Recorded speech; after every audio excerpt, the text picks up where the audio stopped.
కొన్ని అంశాలను ప్రస్తావించడం జరిగింది. వాటి మీద క్లారిటీ ఇవ్వడానికే ఈరోజు ఈ ప్రెస్ మీట్. ఒకటి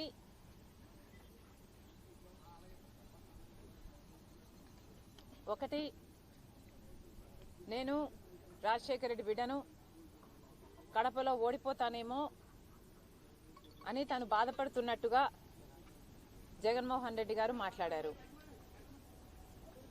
జగన్మోహన్ రెడ్డి గారిని రాజశేఖర రెడ్డి బిడ్డ అడుగుతుంది, జగనన్న గారిని అడుగుతుంది,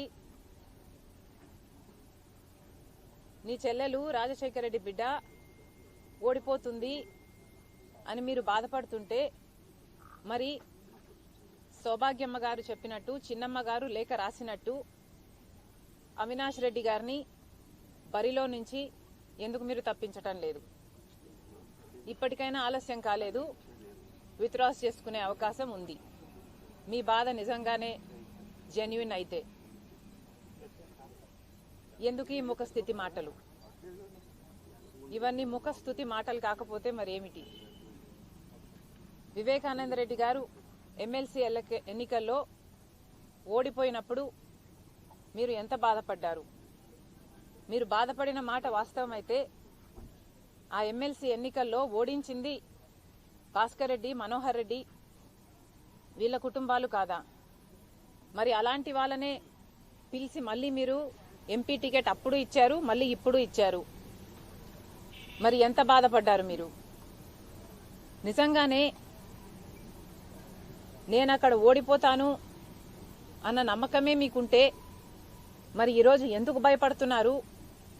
ఎందుకు వైఎస్ కుటుంబాన్ని అంతటినీ దించి కడపలో ప్రచారం చేయిస్తున్నారు?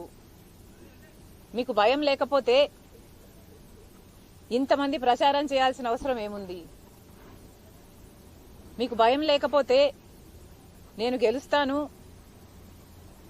నేను బలం పుంజుకుంటాను అన్న భయం లేకపోతే రాజశేఖర రెడ్డి బిడ్డని చూడకుండా, మీ చెల్లెలని చూడకుండా నా గురించి, నా పేరు గురించి, నా పుట్టుక గురించి సోషల్ మీడియాలో అంతగా దూషించాల్సిన అవసరం ఏముంది? మీ కుక్క బిస్కెట్లు పడేస్తే వాటికి ఆశపడే పేడ్ ఆర్టిస్టుల చేత ఎన్ని సోషల్ మీడియాలలో ఈ రోజు వరకు దూషిస్తూనే ఉన్నారు.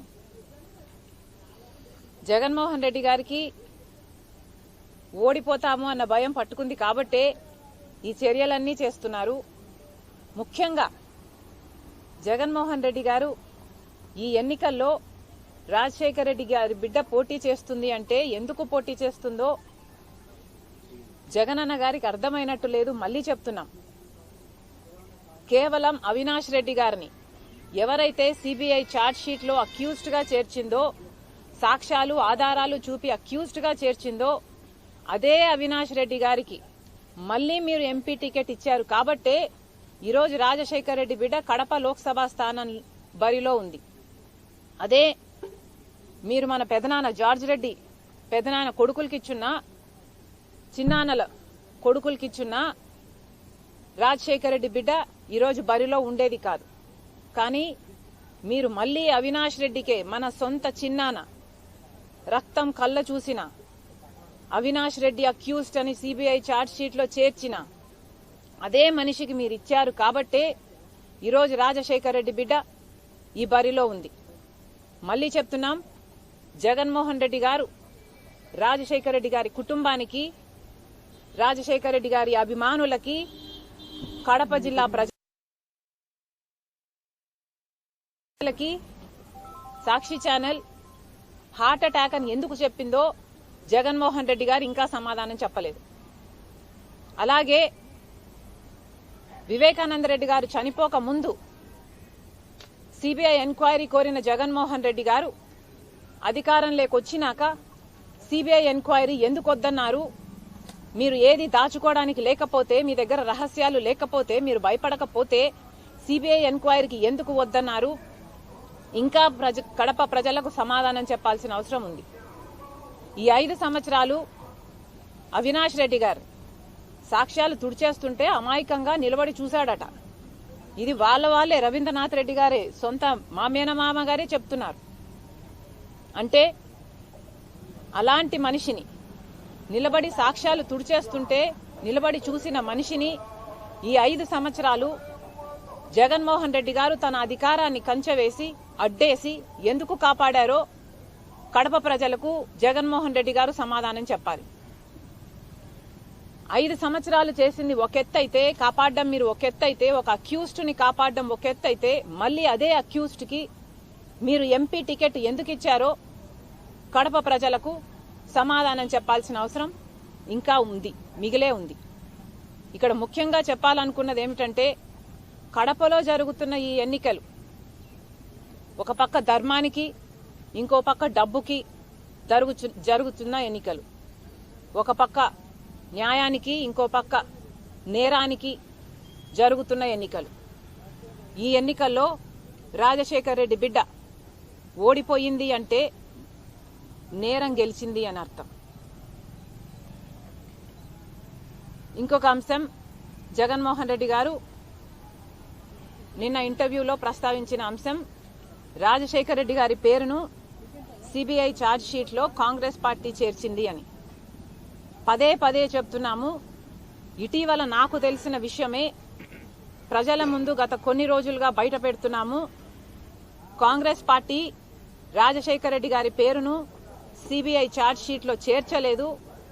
వాస్తవం ఏమిటంటే, అసలు రాజశేఖర్ రెడ్డి గారి పేరు ఎఫ్ఐఆర్ లో కూడా లేకపోతే సుధాకర్ రెడ్డి గారు, ఎవరైతే ఇప్పుడు ఏఏజీగా ఉన్నారో కొనుగోలు సుధాకర్ రెడ్డి గారు, అదే పనిగా రాజశేఖర్ రెడ్డి గారి పేరు కూడా ఈ కేసులో లేకపోతే, ఛార్జ్ షీట్ లో లేకపోతే, జగన్మోహన్ రెడ్డి గారు ఈ కేసులలో నుంచి బయటపడటం అసాధ్యము అని సిబిఐ కోర్టులో పిటిషన్ వేశాడు, హైకోర్టులో పిటిషన్ వేశాడు, సుప్రీంకోర్టులో కూడా పిటిషన్ వేశాడు.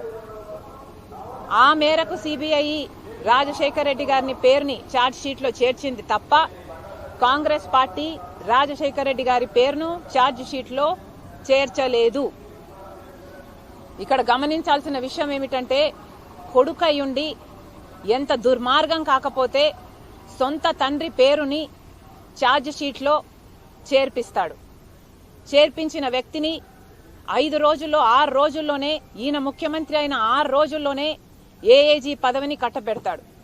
ఇది దుర్మార్గం కాకపోతే, ఇది సిగ్గుచేటు కాకపోతే ఏమిటి అని రాజశేఖర్ రెడ్డి బిడ్డ, రాజశేఖర్ రెడ్డి గారి అభిమానులు అడుగుతున్నారు. మీరు స్వార్థం కోసం ఈరోజు రాజశేఖర్ రెడ్డి గారి పేరుని సిబిఐ ఛార్జ్ షీట్ లో చేర్పించి ఈ దుర్మార్గపు